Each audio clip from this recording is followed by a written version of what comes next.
Hello everyone, this is Rangmashal. Welcome back to my channel. আজকে তোমাদের সাথে শেয়ার করব আমার লাইফের একটা ব্যস্ততম দিন। প্রতিদিনটার মতো আজকের দিনটাও ব্যস্ততার মধ্যে দিয়ে কাটবে।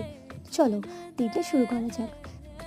আজ যেহেতু মর্নিং ডিউটি ওই 8 to 4, তাই জন্য সকালবেলা ঘুম থেকে উঠে ব্রাশ করে তারপর খেয়ে নিলাম আমন্ড বাদাম, তারপরে খেলাম র চা খেয়ে চলে গেলাম স্নান করার জন্য।